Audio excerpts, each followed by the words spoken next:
morning, everyone. I want to welcome you to the cluster talk of today. It's Wednesday, the 11th of October. Welcome. Thank you for joining.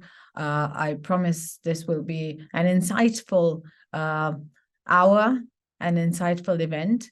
The EU Industry Days are Europe's flagship annual event that focuses on key industrial policy decisions that also connects industrial frontrunners and boosts the knowledge base of European industry. That is the event that took place a week ago in Málaga, Spain, and brought together policymakers, industrial stakeholders, experts from a wide range of sectors and countries. And some of you might have attended this event, some of them didn't, but this session today of the European Cluster Collaboration Platform is a bit different in the sense that we will dwell on what has been said. We will remember the event and we will try to get some takeaways from it, but also look at them from the cluster's perspective and offer some new insights into it.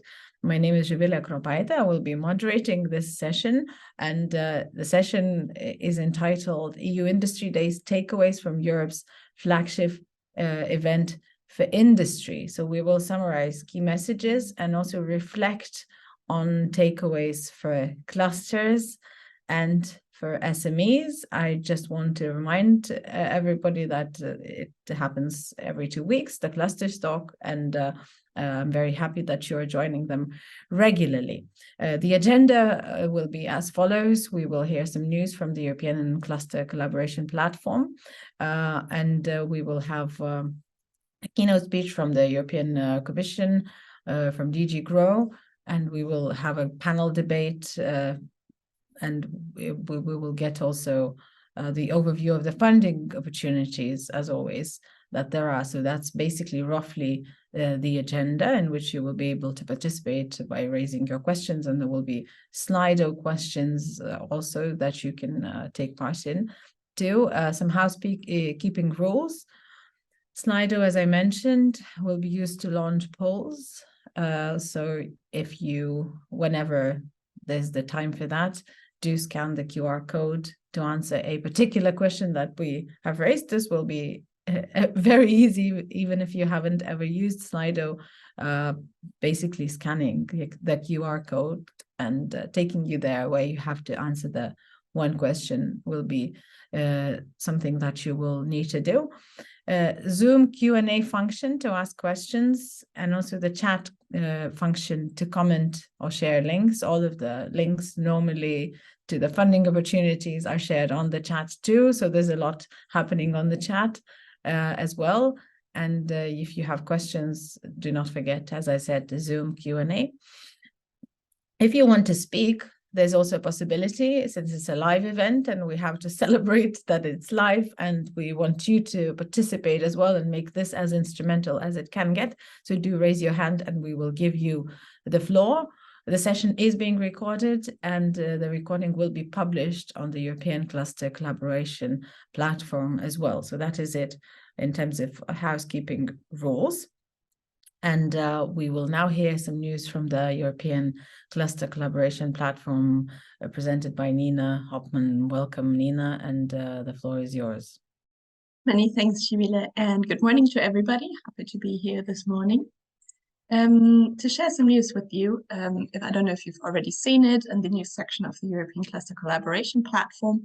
There are a lot of projects that are started that are funded by the Euroclusters. As you know, Euroclusters are cross-sectoral, interdisciplinary, and trans-European strategic initiatives led by industry clusters in collaboration with other economic actors, and they support SMEs with financial support for innovation, for the adoption of technology and processes, or for training initiatives, internationalization activities, and calls that are usually also presented at the end with funding opportunities. Several are already closed, and the results are now being published to give you an idea of what kind of funding is given to the SMEs, what kind of projects and activities are being funded for the digitalization, for greening and sustainability or for training and internationalization, have a look at the news on the European Cluster Collaboration Platform, where you will find this information from the Euro clusters. We would also like to invite you to our Clusters Meet Region events, which are a great place to hear about the implementation of good practices where clusters are involved in regional economies and are drivers for the twin transition. So talking about green and digital, and of course, increasing resilience, and also to hear how they collaborate with regional stakeholders, also with regional government in their respective fields. And the next sessions and events will take place on the 23rd and 24th of October in Prague, on the 8th and 9th of November in Düsseldorf, Germany, on the 21st till the 23rd of November in Iași, Romania, and mid-December in Krakow in Poland. Please be aware that there will also be matchmaking events that are available at these Clusters Meet regions, for also good reason and to widen your network. And if you like to see what kind of takeaways there are from these Clusters Meet regions, you can, for example, have a look at the summary from the last one that was held in Bulgaria. It was titled Enhancing Cross-Sectorial and Trans-Regional Cooperation, focusing on the region's strength, meaning tourism, ICT, and creative industries, but it also took a look at the local cluster panorama. So have a look at the summary and find out more about the Clusters Meet regions events. We would also like to invite you to an interesting online event. I believe in our case, the on-site will take place in Tokyo. It's financing opportunities for EU-Japan business cooperation in Africa. So at this event on the 19th of October, from Brussels time, it will be 9 to 11 in the morning. You will hear about information, financing opportunities that are available to EU and Japanese companies for joint projects in Africa. You can look at success stories, and there will be a facilitation of contact making between companies and financing innovations. So you can still register to participate in this event.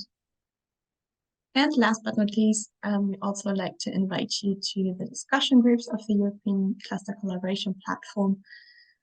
If you hear something today in our clusters talk that you would like to further take on in the discussion groups, which are located on LinkedIn, you can write there. Or if you want to talk more about Ukraine, there is Ukraine. Or if you're involved in a Euro cluster, or maybe you would like to look at some project development, if you have a project idea, come to the CTLab discussion group and share your thoughts in these. And with that, I hand over back to you so that we can dive into the topic of the day. Thank you so much, Nina. Thank you for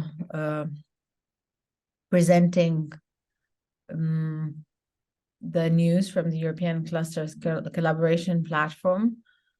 We will now hear sort of a keynote speech that will be presented by Mariella Masseling, who is head of unit at DG GROW, European Commission, and she will also join us later in the panel debate should there be any questions from the cluster perspective to her, to the European Commission.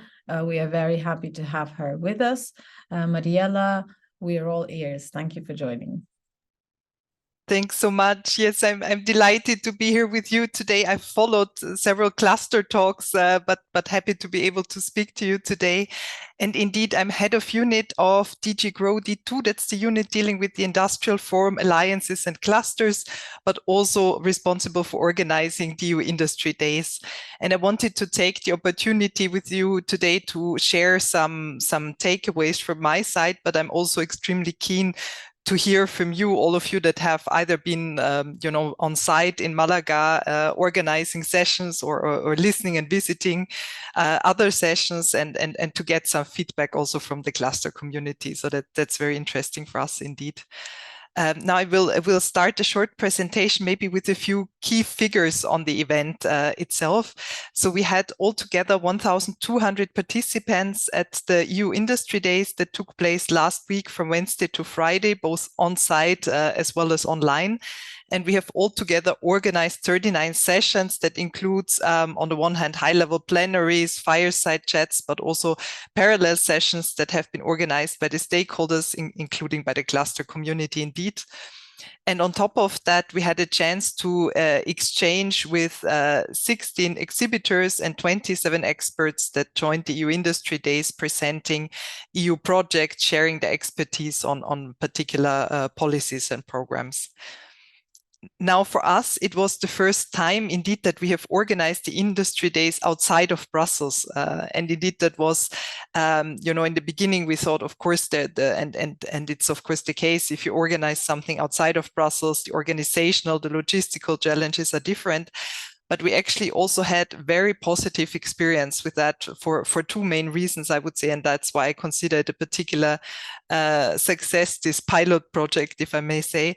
The two main reasons are that on the one hand, I think it enabled us to really break out a little bit of the Brussels bubbles. We managed to get in, for example, Spanish companies, from young upcoming companies like Celeros to you know, established giants like Inditex. We had a variety of Spanish companies with us on the panels and in the room. And that I think wouldn't have been possible without the co-organization or with the Spanish presidency. And the second element, which was I think extremely nice takeaway for me, was that it really also enabled us to have more of these informal exchanges. You know how it is when you have meetings in Brussels, people give a speech, then they return to their offices to continue working.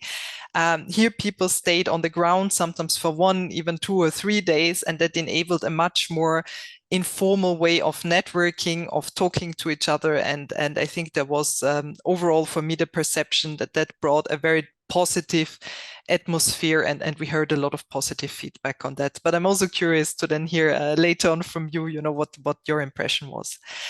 Now, in terms of the substance, I would maybe like to share 3 key takeaways with you that are also centered very much around the topics, the key topics that we had set for the industry days. The 3 key topics were around the green and digital transition, secondly, strategic autonomy, and thirdly, the deepening of the single market and the integration of Ukraine. Now, on the first one, I would say the key takeaway for me was that with the green and digital transition, we are on the right path. It's more important than ever. I'm certainly sure you're aware that in the industrial strategy, we have embarked on this path with the so-called transition pathways that so to say, lay out a template how the individual industrial ecosystems can progress along the digital and green transition. And we have now already adopted and published 9. The others are to come by beginning of next year. And I think is in particular now that we're going into the implementation phase of this transition pathways, the involvement of the stakeholder community, including the clusters, is particularly important, because you know that we see the clusters as leading the green transition, accelerating the digital transition, and building resilience. And I would say that for us, you know, the recent crisis that we have been through, the COVID-19 crisis, but also the ongoing war of aggression against Ukraine, with all the fallout we have experienced, rising energy prices and so on, actually proved to us that we are on the right path and that we need to accelerate this digital and green transition. And I think a lot of speakers thinking of, for example, Cecilia Bondal from Digital Europe was also stressing the point that they go together. You cannot have one without the other. You cannot have a green transition without the digital transition. And of course, also in the beginning of this year, the Commission has set very important initiatives in this context. For example, adopted the Green Deal Industrial Plan and the Net Zero Industry Act. And they aim, of course, at boosting manufacturing capacities for these strategic net zero industry technologies in Europe. And also the President has, in her State of the Union speech in September, announced new initiatives, for example, linked to wind, biotechnology, and advanced materials. So we very much confirmed to continue along this path. Now, maybe lastly on this first takeaway, I would say that the need of skills was something that was really a horizontal topic, and we have also dedicated one plenary session to that throughout the event, because as you know, 2023 is the European Year of Skills, and whenever we engage with organizations, with business representatives, with companies, that is one of the main concerns, one of the main needs that we hear. And indeed, also in the EU Industry Days, EIB Vice President Mourinho also stressed the point. He said companies will choose to stay in Europe because this is where they find the knowledge base that they need. So indeed, a very strong focus. We have, for example, launched the EU Pact for Skills with 18 large-scale partnerships that will enable the upskilling and reskilling of 10 million workers by 2023. We have the net zero academies and so on. So it's indeed something that we put a particular focus on also in the context of the EU Industry Days. As a second takeaway, I would like to stress the point that we indeed need to ensure an open strategic autonomy. I think also there you might be aware that we have earlier in the year indeed presented the Net Zero Industry Act, but also the Critical Raw Materials Act to really help ensure that the technologies that companies need for the transitions are and the materials are there. And it was for me a key takeaway also from the discussions that we had with ASML that were present at the EU Industry Days, that we really need to look at the value chains as a whole. So dependencies are often cross dependencies. When we think of the chips, of the chip sector, we often think of, you know, unilateral dependencies of Taiwan, but actually companies in Europe like ASML, companies in Japan, they play an important role along the value chain. And if one wheel is broken, so to say, that can influence the value chain as a whole. And we have in June, as you might know, adopted the European Economic Security Strategy, and we are working there very strongly also with stakeholders through the Industrial Forum, where the ECA is a member.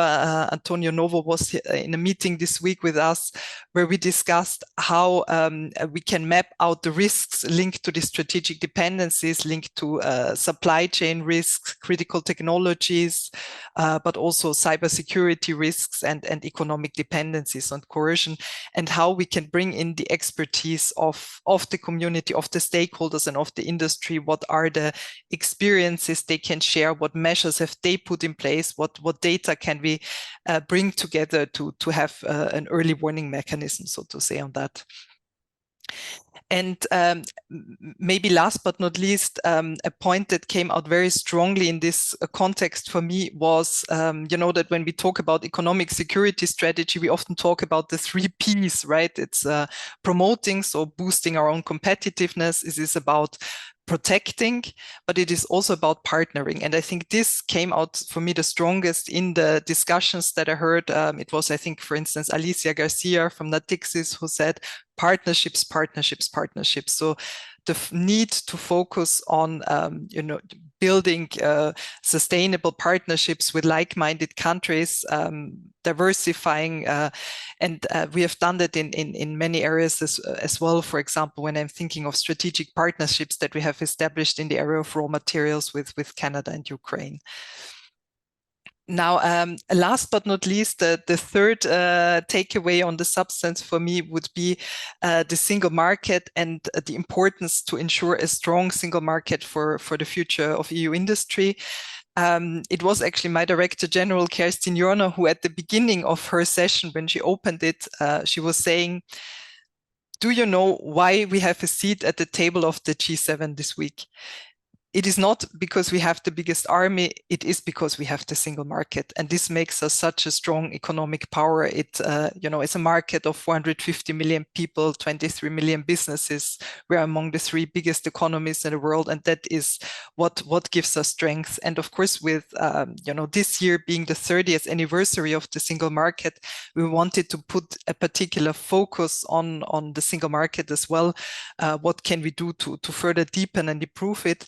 And I think Mr. Letter, whom you might know as he's the chair of the Jacques Delors Institute, but also, of course, the pen holder on the report of the future of the single market, he was there with us on the ground in Malaga, being part in several sessions. And I think he was very keen and also got great impetus from the community on the spot, from the stakeholders, from the companies, to hear live first-hand experiences. What are the challenges that they experience on the single market, and what can we do better? So I think that was great food for thought for him as well. And I think what I heard there in the area of the single market was a key call from industry and from companies to reduce reporting burdens. This is something that the Commission takes extremely seriously. The President herself has announced a reduction of 25% of reporting obligations. And this is an ongoing process. There will be a launch of a call for evidence, where I think it would also be important that the cluster community really contributes. We will share that with you, of course, in due course. And also the reduction of single market barriers in a wider sense. And there, I think what I heard in particularly was that the collaboration with member states is key to remove existing barriers and really ensure the implementation of the single market legislation. We have put some measures in place there as well, like with the Single Market Enforcement Task Force. So indeed, that's something that's high on our radar as well. Maybe lastly, on this point, we also had a session that was particularly dedicated to Ukraine's integration in the single market. And what was really extremely impressive and moving and encouraging for me was really this message that we heard from several participants. We had the Deputy Minister Kachka there, but also Anna Devienko from IBA, who were saying that Ukrainian companies believe in the future. They want to invest, and they were actually stressing how this accession process towards the European Union has really helped them, address challenges in their own country linked to business environment, linked to corruption, and so on. So that was really. And last but not least, I want to share with you one takeaway that Bianco Dragomir from Cleantech Iberia said in her session on what the single market needs, and it stayed in my memory, and I will just share that with you. She said we need scale, we need simplicity, and we need speed. So the 3 S for bringing the single market forward, which was a very nice quote. Now, maybe just to still say a word on the Belgian presidency. You might know we had the Belgian presidency, Mr. Hansens, with us, who presented the priorities. And I think we all were listening closely, because, of course, it sets the scene also for, our European Cluster Conference next year. So some of the key topics, the key importance for the Belgian presidency, he mentioned areas such as sustainability, innovation, strategic dependencies, making businesses thrive, so business environment. He mentioned that is the compass, so to say, for the Belgian presidency, and that we have taken away, and that we will, of course, take into account for our cluster conference next year. And then I will close with the words of, I think I have heard it twice actually in the industry days, both, and I think that's particularly encouraging, from our young entrepreneurs session. We had one with particularly promising starting up companies, but also in the session with Peter Wenning from ASML, who both stressed that the success of the European model is collaboration. And I found that a very powerful message, in particular also for the cluster community, who is often built bottom up, built on collaboration, and who has this direct connection with the companies, with SMEs on the ground, and that is something extremely valuable for us. So I will close with that, and just thank you very much for your active participation in the EU Industry Days. I saw many of you indeed on the ground, organizing sessions and following others, but also I hope many of you had the chance to listen in online. Thanks so much. Thank you so much, Mariella, for your overview, for your specific insights and emphasis on collaboration and certain other ideas as well, and for your enthusiasm when speaking about it too. We will move on, and we will go back to some of the ideas that you have touched upon. But before we get started with the panel debate, I want to encourage everybody to scan the QR code Or actually, if you don't want to scan, you can just go to slido.com. Or I think it also works if you do slide.do.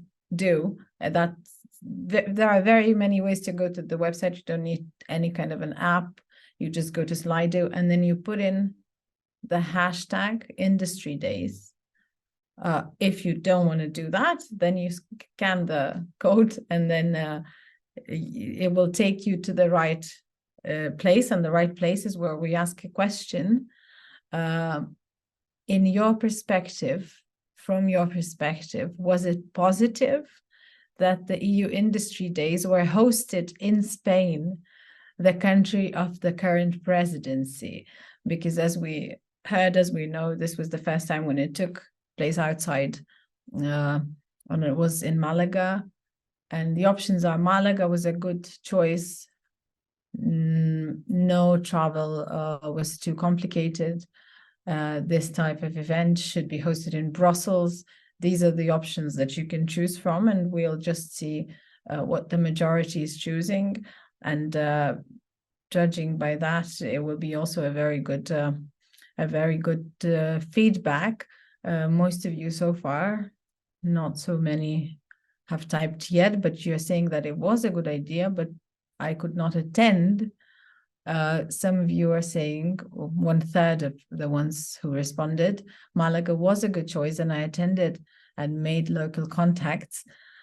And then 1/4 of you, approximately 24%, are saying that travel too complicated and I prefer to have this type of event in a more central location. Yet no one thinks that this type of event should always be hosted in Brussels.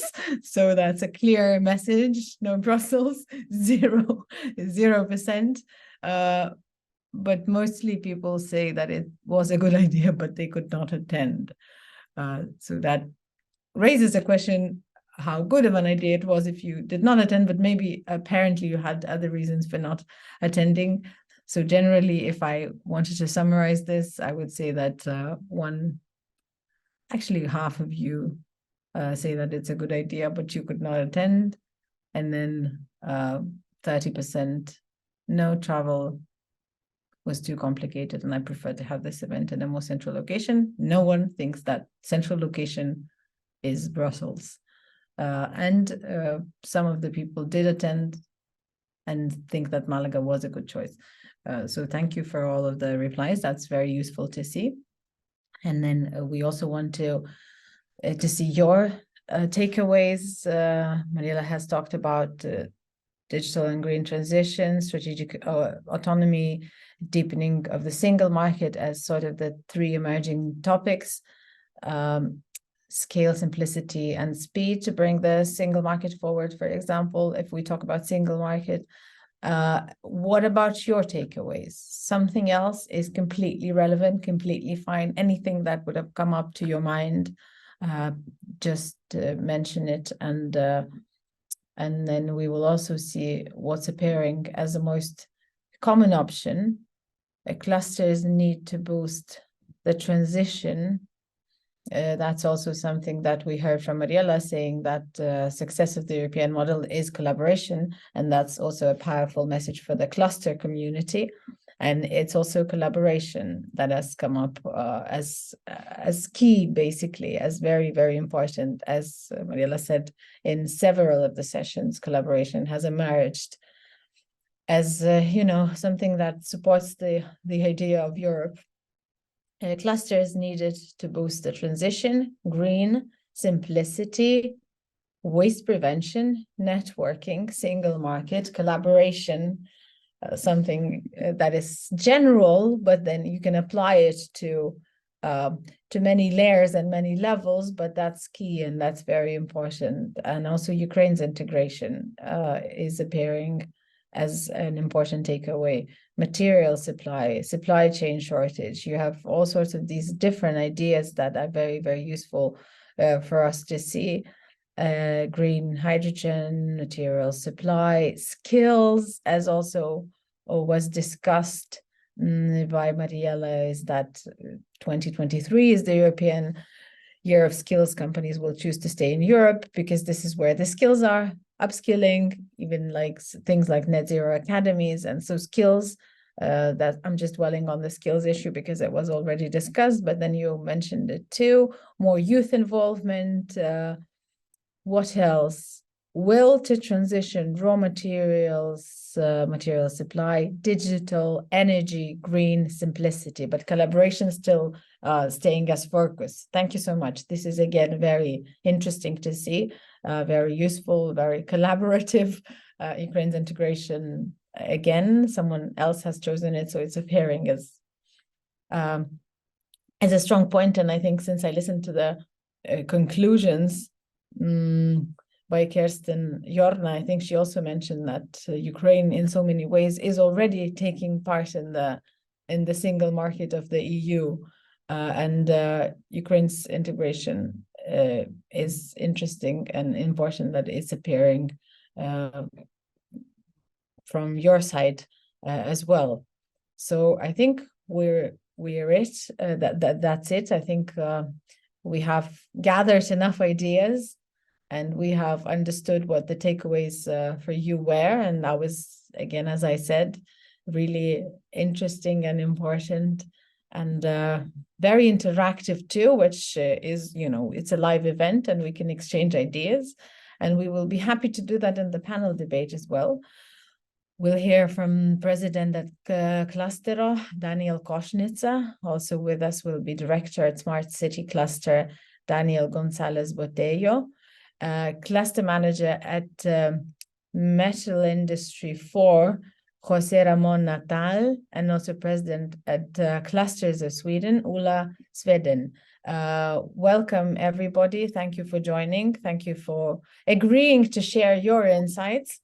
And thank you for participating in this panel debate. I will remind the audience that they can participate too by asking their questions in the Zoom chat, but also raising their hand if needed, and sharing ideas in the chat as well. Do send in your questions. You can also raise your hand to comment, and we invite you to speak with the panelists too, and especially if you've been to the industry days, or if you are the ones who think that they agreed but you could not attend. If you want to share why you did not attend, that would also be interesting to hear. So thank you all the participants, and let us just start by a brief introduction. Everybody saying what exactly the company or the clusters do, the ones that you represent, or the or the organizations that you represent. Let's start with Daniel Kośnica. Yeah, thank you very much for the invitation and for giving me the opportunity to share from the experience we had in Málaga. My name is Daniel Kośnica. I'm the president of the Romanian Cluster Association, which is the representative body of Romanian clusters, at national and international level. And we are a founding member of the European Clusters Alliance. We are also founding members of EUCLES, the European Association dealing with the excellence of cluster management. And in the last 10 years, we have seen tremendous development of the cluster landscape in Romania. And this would not have possible, of course, without the linkage to the wider European perspective. Thank you so much. That's enough for now. We will dwell onto the conclusions and the takeaways from the industry days in just a minute. Let's get everybody introduced, and let's move now to Daniel Gonzalez Botello. Good morning, everyone. Well, I'm representing the Smart City Cluster in Spain.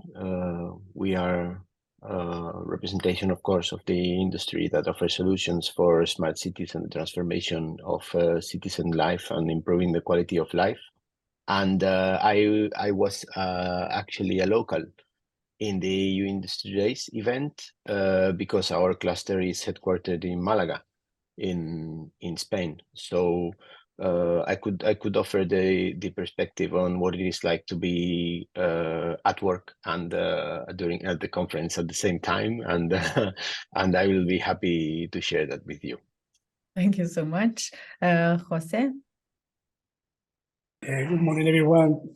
First of all, thank you for the invitation and to take part in this panel and to give our view about the past EU industry days in Malaga. My name is José Ramón Atala. I'm the cluster manager of Meta Industry 4. Is from Spain too, but from the north.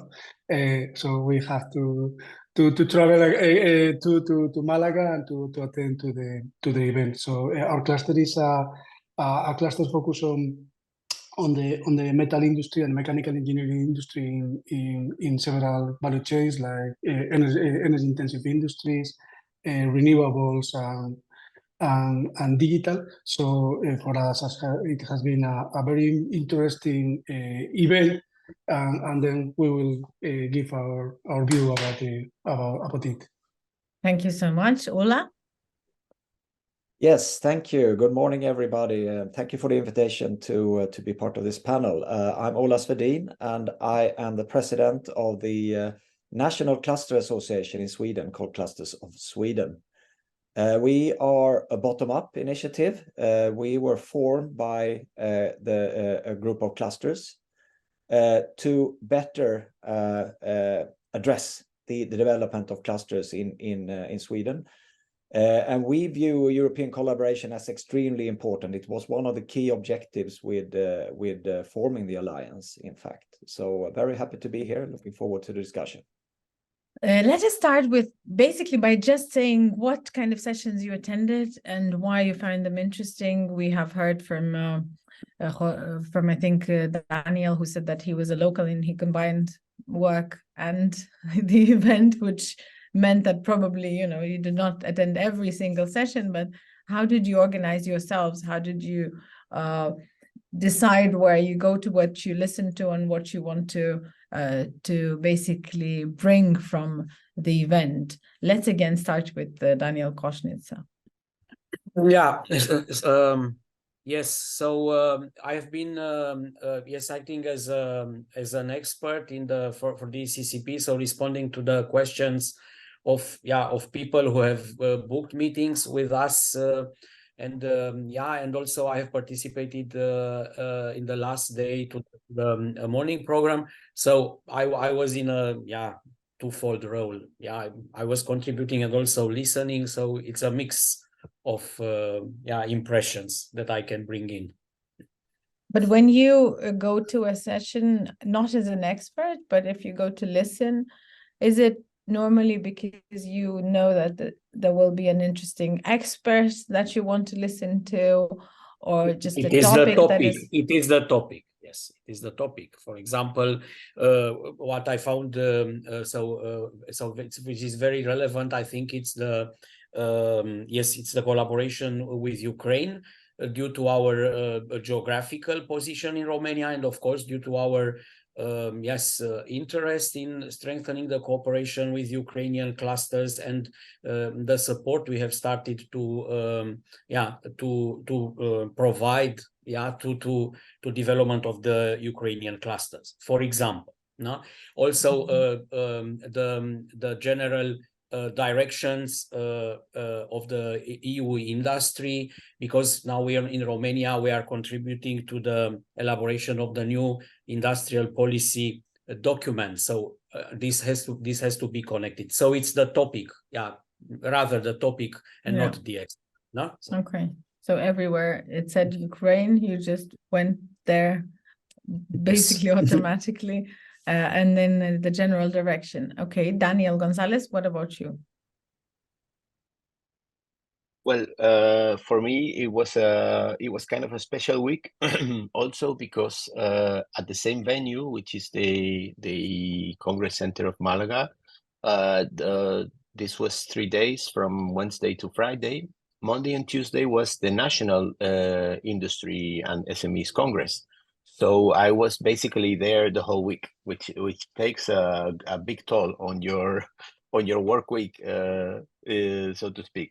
I think it's important to differentiate, because we were saying before something about the level of attendance and to go to a peripheral point in Europe, where of course Malaga is very well connected by plane, but if you want to go from Helsinki, for example, it's still 4 hours flight. So it's not really that easy to go. I do not have the figures of online attendance, so I cannot analyze whether the participation on the panels and the plenary sessions was more or less than other years that the event has taken place in Brussels. But I think it was a very positive mix of both, and of course attendants are not used to traveling outside of Brussels, and even though maybe it's not a good idea in the opinion of the people who have responded to the poll, in the end more people would end up going to the event if it was held in Brussels anyway. So I think we need to take that into account as well, because many people in this industry already have offices in Brussels, or already have routines to go to Brussels very easily. In terms of the interest of the content, we have to. My point of view here is that in a sense, and Mariela also asked for honesty in our replies. It's a lot of preaching to the choir, in the sense that we are as clusters, we are already oriented to collaboration, already oriented to the goals, and what we are looking for in the sessions is not to talk about the importance of green, of resilience, of sovereignty, but in the details of how that is going to be tackled by the European Union, and trying to look for clues, keywords, gestures that tell us what the important things are going to be in the next years. For me, as I also participated as an expert on the ECCP, so I was outside of the sessions for a certain hours, explaining about the ECCP to some people who were requesting networking slots, and I also had the opportunity to see how the dynamics were entering and participating, and I also had the chance to bring some municipal leaders to some of the sessions. So it was also important that in order for having other different audience come to the industry days, which would not have attended if the event had taken place, for example, in Brussels or somewhere else. This probably will be true of any other regions where this takes place in the future. So basically, for me, it's a good idea to understand why the people who did not attend in person did not. So some people have it very difficult to travel to Malaga, but maybe they didn't have time anyway. So the possibility of attending online some of the sessions probably deters some of the participants to go, but the online audience is still there. So I think it's important. I'll leave it to my panelist colleagues and take it from there. Thank you so much for this detailed or sort of an overview of logistical details too. But did I understand correctly, content-wise, that you're saying that more details and more clues how to follow EU agenda are needed, not just general learnings about the importance of resilience and things like that? No. What I'm saying is that for some of the attendants who are already very much deeply into the EU industry and the European Commission dynamics, like what we find there is not that it's lacking, it's there, but instead of looking at the general picture, we as insiders, we look for different clues there, and we find them there. So it's important when a leader goes on stage here, you you already know the general lines of much of what is going to be said, but you start looking for how it's stressed, the way it's pronounced, how many minutes a leader devotes to talking about certain topics, which may indicate that you have to pay attention in the following months because this is going to take more importance. Their speeches are generally carefully crafted.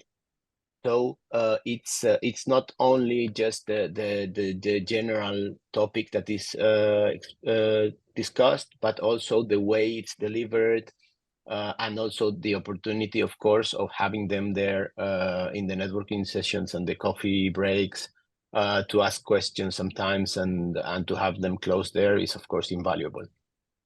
Thank you so much for this clarification. Very interesting. Jose, what about you? Which sessions did you attend and why did you find them interesting?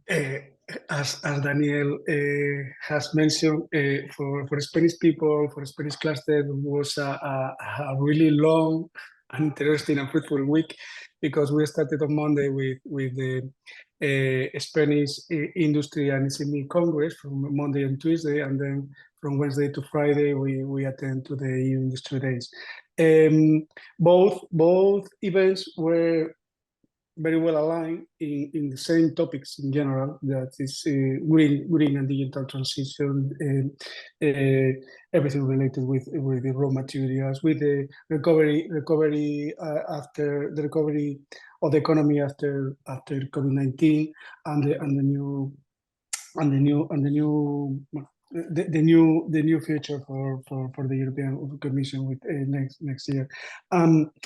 For us, we attended to the main sessions, and then very focused on everything related with the green and digital transition. For us, it's really important, everything related with energy. We are working in several projects with renewable and energy intensive industries, and it's important, this kind of events to attend and to extract all the information about the new trends, new policies, new activities foreseen at the European level. Our members usually say that cluster must go where companies can't reach. So for us is the point to take this information and then spread it among our members and our territory, and then to convert everything in new initiatives, new projects, always connected with the EU. There is one of the main words in the slide though, is collaboration. So for us, it's not only important the sessions and the discussions, but it's really important the possibility to connect, to exchange ideas with the Commission, with other stakeholders, clusters, or other kind of participants in the events. Mariela said that one important point is these informal exchanges, and it is one of the main points that has to go in person to this kind of events. Is we know that it's a great effort to attend, to stay there for 3 days, probably to travel, and not always is easy. We live in a northern region, but it's not very well connected with everywhere. So for us, it's an important effort as well. But the difference between all of us, we know that what is the difference between going in person to attend online and this kind of activities. For instance, have the chance to talk and to exchange ideas with the 16 projects that were participating in the exhibition part of the EU Industry Day is really important, because we have the possibility to know what they are doing and try to connect them with our own activities. For instance, next week we have several events, or at least one event organized with one of the exhibitors that participate in the EU Industry Days, in order to share their activities and their new ideas with all our members and with our region. So it's also important for us. And then the spare corners and the B2B is another important part that you can extract all the use if you attend online.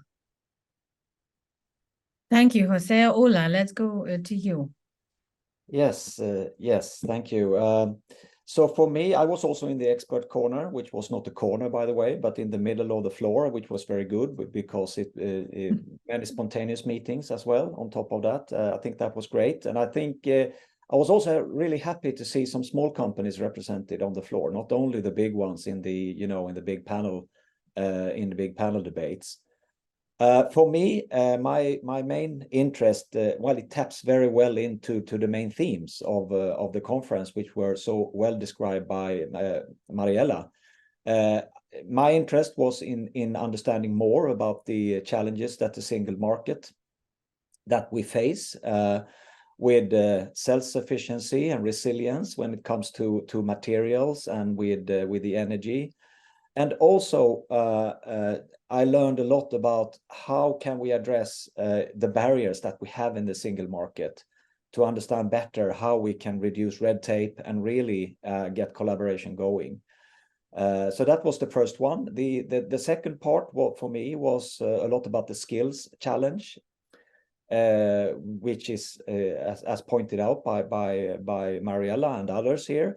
It's crucial for us, and in particular looking at the twin transition, digital transition, which is very close to my heart. I'm from that industry, and for me it emerges at the main question, really, how we should solve the lack of skills that we are seeing in tech or in digital.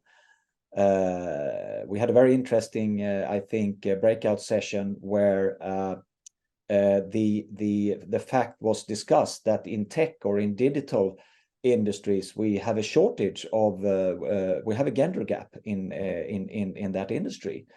In Europe as a whole, it's a little bit better than in the national market in Sweden, where we see a staggering 30% women and 70% men in the tech industry.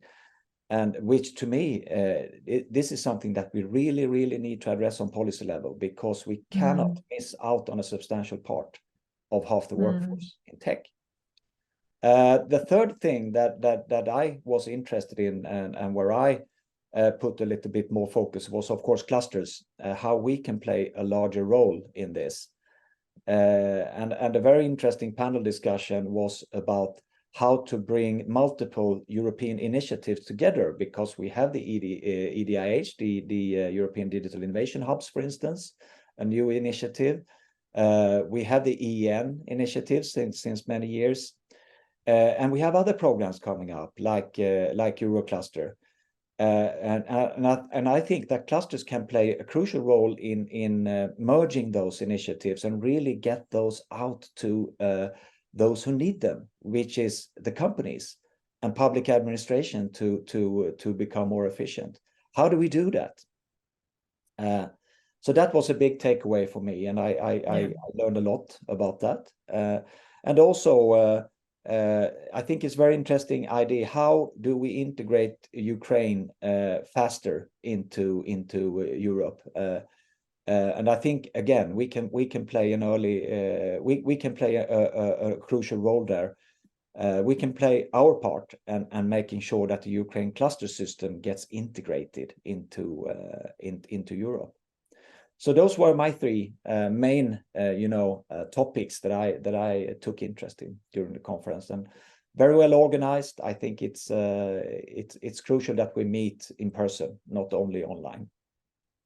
Thank you so much, Ula. This is also very interesting. I want to maybe bring this back to Mariella for a little bit. A couple of aspects that were mentioned. Gender gap should be addressed on policy level, Ula says, and also in terms of Ukraine integration, which you have spoken about. But how else can we play a crucial role and make sure that Ukraine cluster system is integrated into Europe's system? Can also something be done on the policy level right now at this stage? Yes, absolutely. No, many thanks for the feedback. It's extremely useful to hear that, so to say, from the participant side, and the frank and and clear exchange that's really helpful for us. Indeed, I mean, with Ukraine, maybe to mention to you also that you might be aware that we have set up what is called the Focus Group Ukraine. It's a group that brings together various networks from EN, from clusters, also Ukrainian players. And we use that as a platform on the one hand to inform about ongoing, Commission programs, Commission initiatives that help Ukraine's integration at the single market, but that can also support on the other side European companies that are doing business in the Ukraine. We have the next meeting actually on the 19th of October, where we want to use that as an opportunity for Ukraine to explain the plan, their plan that will help them access the Ukraine facility, which has been proposed recently, 15 billion package towards Ukraine's reconstruction. And we also wanted to discuss other possibilities like the EBRD Ukraine war insurance and things like that. And it is also a platform where we explore very concretely, what are the problems that companies face on the ground. And we have also from our side, we are in the process of launching two important projects. One is the iUkraine, it's the Erasmus for young entrepreneurs, which enables an exchange of new companies, so to say, or aspiring entrepreneurs to do exchanges with existing established entrepreneurs. And there we have given now a booster, an additional 3 million injection to Ukraine to help them build up, to have further intermediary organizations that help with, connecting the entrepreneurs, bring them together, facilitating the exchange. And we have also a project coming up, the Business Bridge, that will give vouchers to Ukrainian companies to help them integrate in the single market. For example, they can be used for trainings, trade fairs, and so on. So there are indeed a lot of Ukraine-specific interactions ongoing on the business-to-business side. Mariella, is the Ukraine focus group open to follow? Is the question from the audience? Yes. Indeed, you can register for that. Maybe we can follow up with a little email, distributing the information where you can register, if that's okay. Unless Marek or the colleagues have it at hand, but otherwise we would send them the link where you can register. Well, how about the skills aspect that Ula has also talked about, and specifically talked about the gender gap issue, the technical skills? Indeed, no, that is indeed a big issue. I mean, if I can be so honest, at the EU Industry Days, sometimes when you try to gather speakers, for a session, you have maybe made the same experience since you have participated in and organized sessions, to find, so to say, female participation, even when we did, large outreach to our business organizations, help us find women who can speak on the panel. It is not so easy, indeed. So there is a long way to go, and the Commission has set strong initiatives for indeed female entrepreneurship. But I think there we have still a long way to go, because when we look at university graduates, I think by now women have overtaken, but it is not yet reflected in the entrepreneurship. So it's indeed a focus we need to where we need to zoom in stronger. And Peter Wenning, I think it was said at his talk, at his fireside chat, that we need to start really early. We need to start basically with the children in primary schools. He said they have launched an initiative together with the Dutch government about that has a bit of a fun topic. I think he mentioned that they want to promote it under the topic that science is fun, science is crazy. So we need to really, get people enthusiastic, and especially young women enthusiastic about science. So indeed, that was something that came out indeed also prominently from our panel. So certainly something to look into further. Maybe if you allow me, Sibila, could I also ask one question in particular to our Spanish participants, since it was interesting about the participation, what you said. I mean, we were wondering, we had discussed with the Spanish presidency, and of course they have many events taking place, in Spain. So of course there has a balance in, what takes place where. I wanted to ask you, because a reflection from my side after the industry days was a little bit, it was hosted in Malaga, which was extremely beautiful. I had a chance to stay over the weekend, but of course, in terms of industrial ecosystems, of course, they have a very strong tourism sector, but the industry, Spain, is more based in the north. So I was wondering, do you think going forward, if you want to, repeat that model of doing the industry days abroad and also with the presidency, that we should take a stronger focus of having it based in a region, in a location where there is maybe a stronger industrial base? Could that be a contributing factor to participation, or would that not hinder Spanish companies, so to say, to travel to Malaga? So that was, sorry, it came up in the discussions that you said, and therefore it's something I wanted to raise with you. Okay, good. Daniel, Jose, whoever wants to take this on. Okay, I think it's a very interesting question, and it's probably a very practical one for Mariela's work. So I will try to give my point of view here. It's true that basically Spain is not the most industrialized country in Europe, and also Andalusia is not the most industrialized region in Spain. So you find other industries here, which is basically tourism, agriculture, of course, is not an industry, and high tech, which is growing steadily and fast here. If you're looking for a way to increase participation, I don't think the factor is how big the industry is wherever you go. I think we need to look at that as a whole. We need to look at why people would want to go to a 3-day event at a certain number of kilometers away from the office, or even if they can afford practically to invest 3 days in an industry event, which is basically true for any event. I mean, one topic of discussion is that there are many events taking place, especially outside the summer and the Christmas times. Every week there seems to be something, and you have to balance between working and actually going to events if you think the event is not working, because of course for many people the exchange of ideas and the networking is critical to grow that. Also the possibility to go online to hear about the issues is a deterrent to go, and also to attract key people in the regions. For example, we had the regional minister for industrial policy there in the event, which means that most probably the Andalusian policy related to industry will be influenced by what has been discussed in this forum.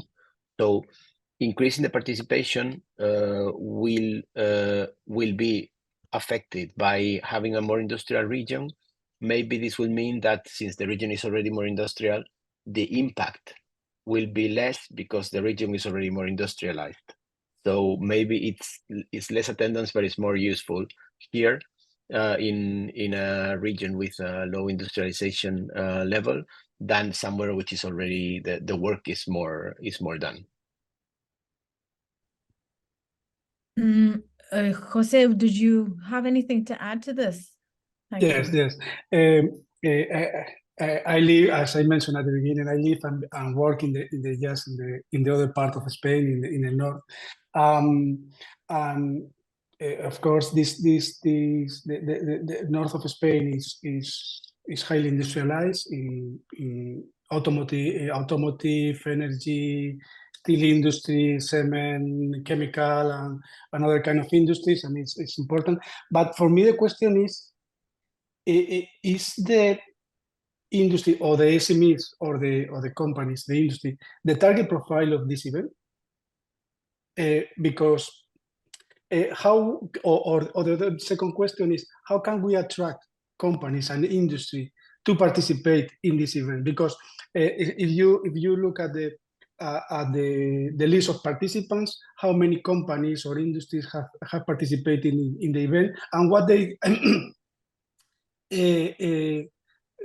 what they have taken as their own takeaways, as their own insights of the event, and what is the reason because what they participate, because in my view it is this event, even the first one in the first part of the week with the at national level, this kind of events is more for organizations like us, or research organization, policymakers, clusters, and so on, people that, or organizations that represent the companies, than the proper companies or the proper industries.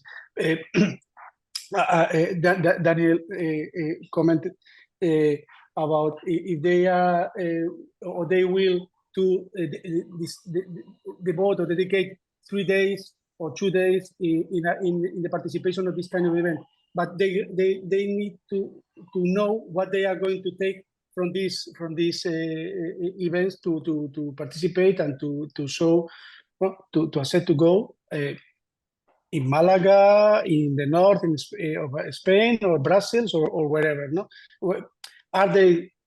These are my questions to answer your question.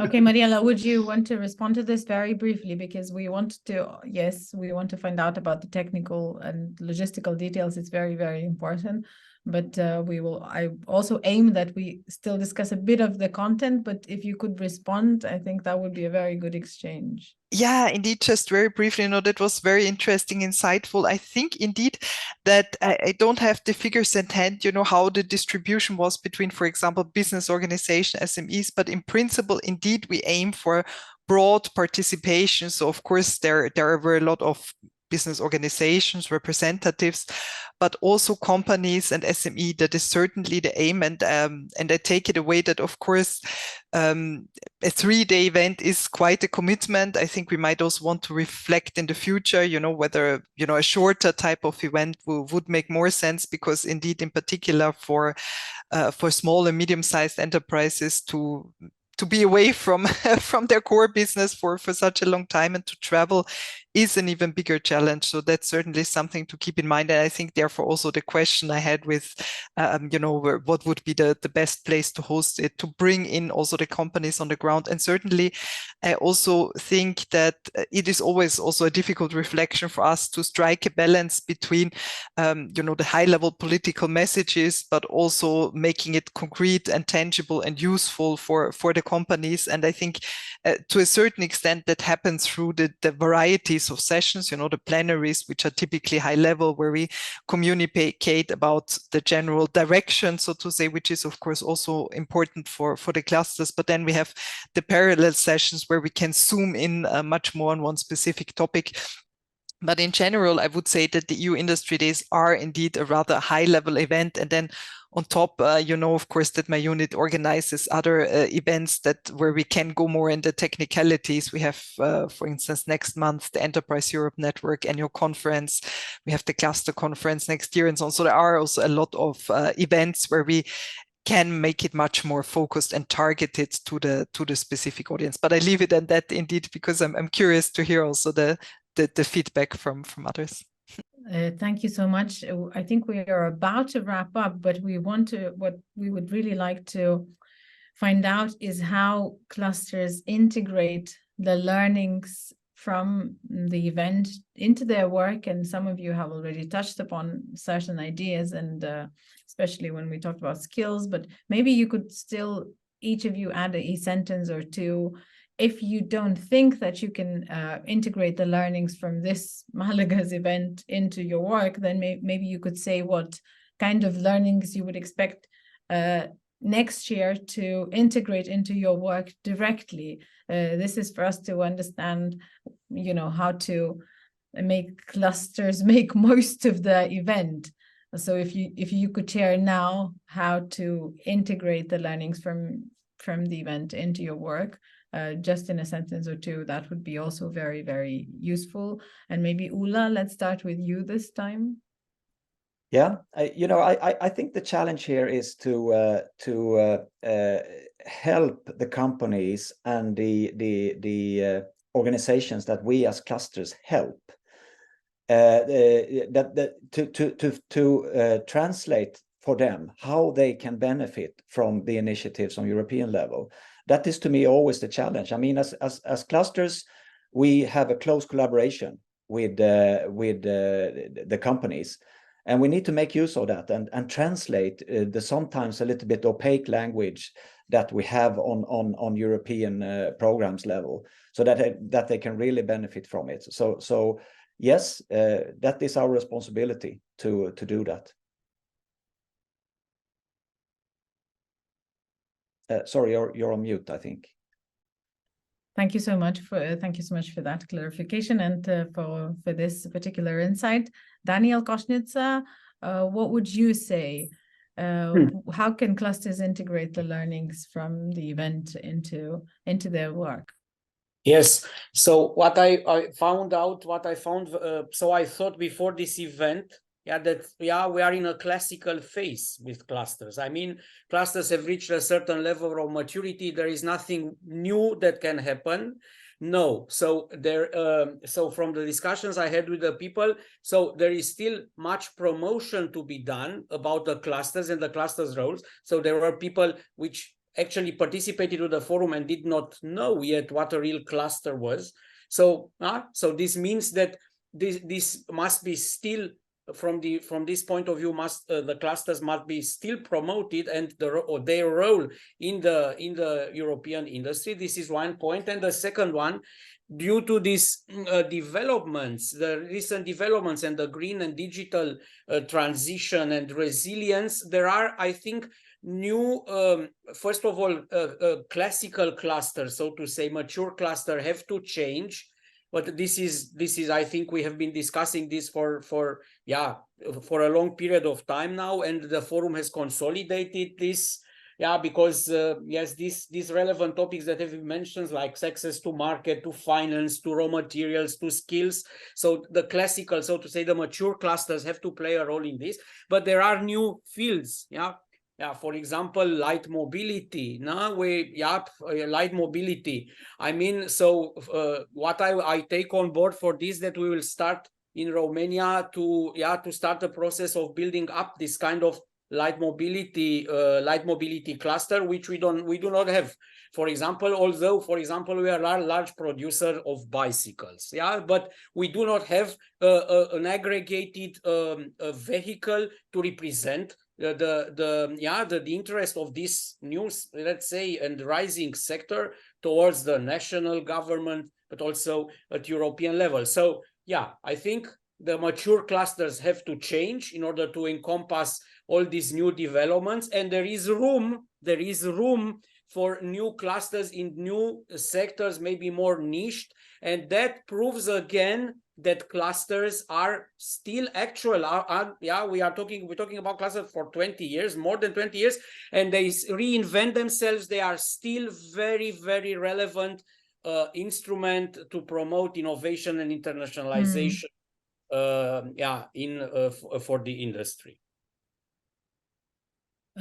Daniel, a final remark, please. Okay, so for us, how to take the learnings to the cluster community? I think being very practical is to keep doing what we do. When we get to the cluster level, we know each and every one of our members, and we integrate the learnings into our conversations every day. So when we, for example, have learned something about the green hydrogen or something about the green energy transition, we will have a conversation where it comes up and we say, hey, this is where this is going. You probably should look into this on a nearly one-to-one basis, or on an event that we organize, or on any activity that as a cluster we do to get to the front line of the business activity in our business community, because that, I think, that is the way to get them the biggest value to them, which is giving them the information when it actually applies to them. If we make a summary or write something for everyone, it will probably not apply to them. They will not pay attention. But if we integrate this into our everyday conversations with them, it will be very useful for them. Thank you so much, Jose. I think you were the last one to add to the conversation.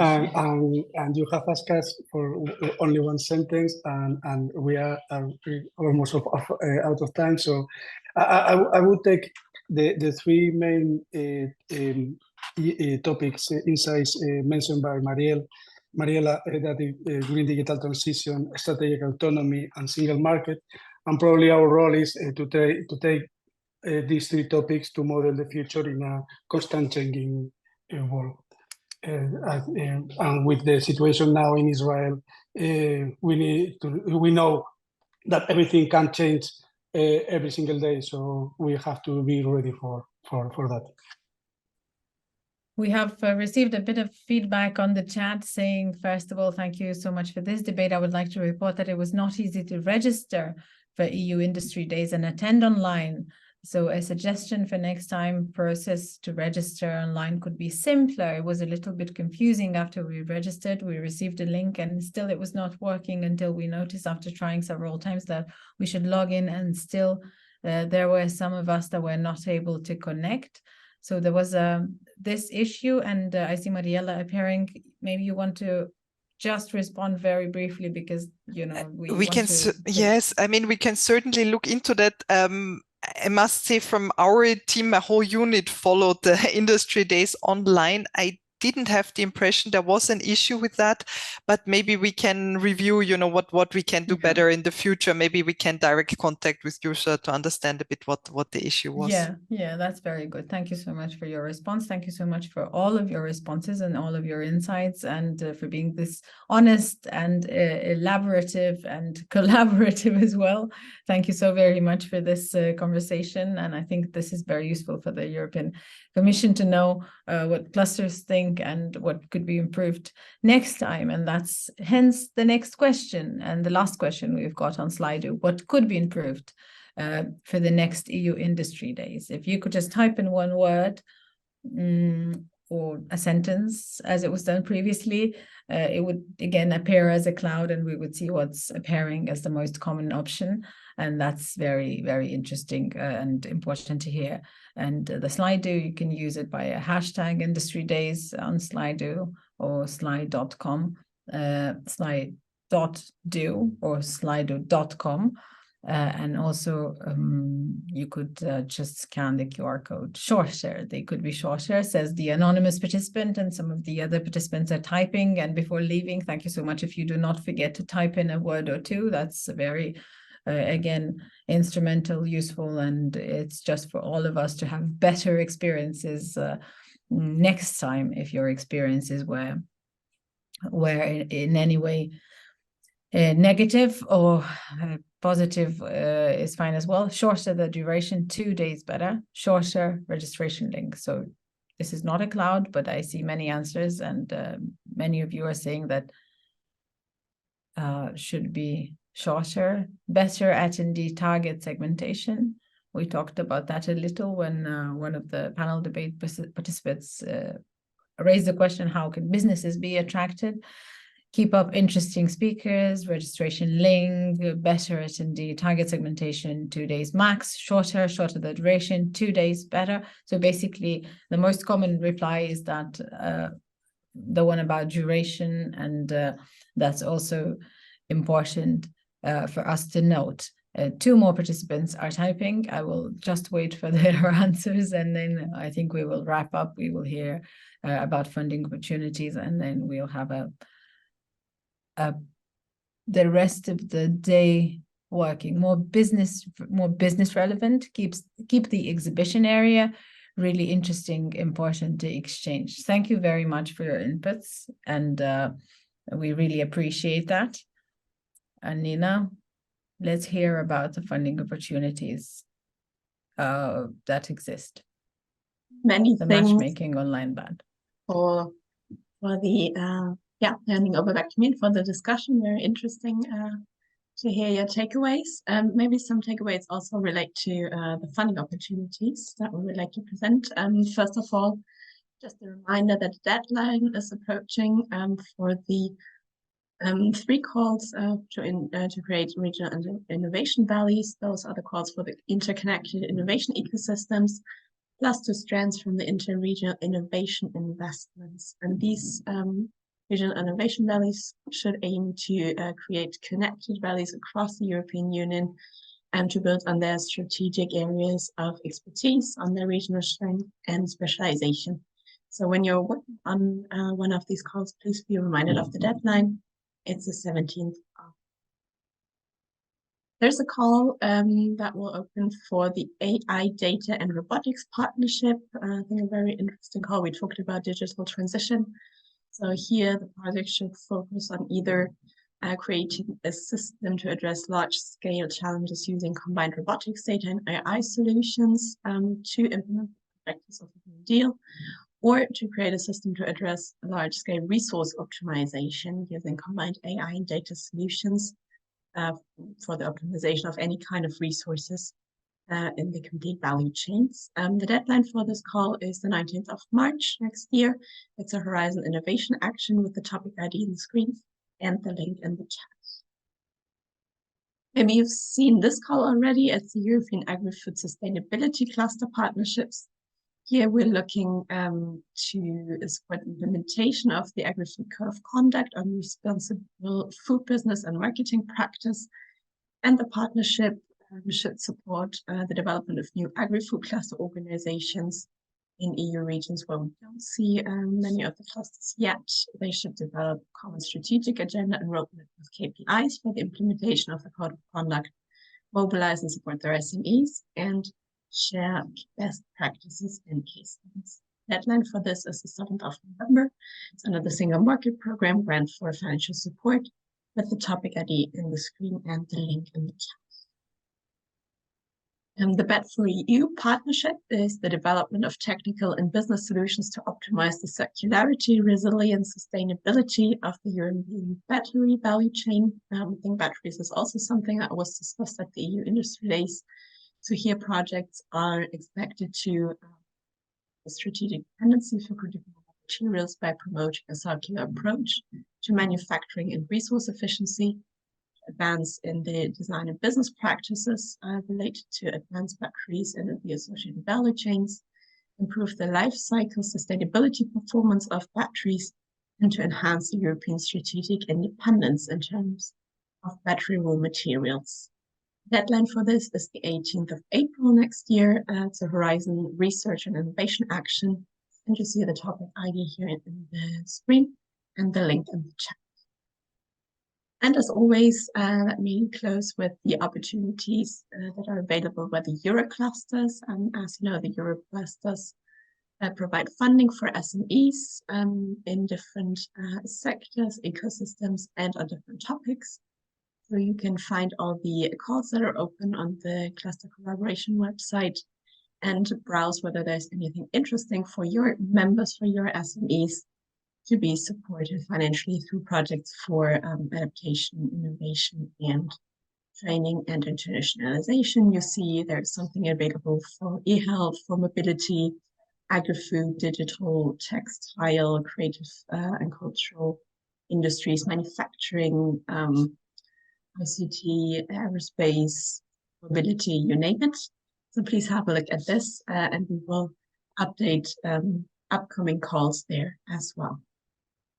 And if you already have a project ready, maybe you see a call that you want to apply to, but you're missing partners, or you want to spend some quality time working on the proposal, we invite you to come to the Cluster Collaboration Lab, the C2 Lab, which is an interactive workshop to exchange ideas, to network, and to initiate new project proposals. Next one will take place on the 25th and 26th of October in Slovenia, and we will hold one on the 14th and 15th of November in Lithuania. So if you're interested, you're of course most welcome to join the city. And with that, I close and back to you, Tina. Thank you, Nina. Thank you for your little short presentation and reminding us and presenting us with the funding opportunities. Do not forget to register for the next talks. Next week, it's cybersecurity, the 18th of October. Industrial alliances on the 25th of October. That's in 2 weeks, and many more to come. So do keep your eye on that, and do not forget to register for clusters talks. And visit the ECCP website. Follow us on social media, LinkedIn, the European Cluster Collaboration Platform. Do continue your discussions there and raise the topics that are relevant to you. So do not forget that. And I want to thank you for your attention. Thank you for your inputs. Thank you for listening. Thank you for being with us. Thank you for being loyal. See you next time and enjoy the rest of the day. Thank you so much.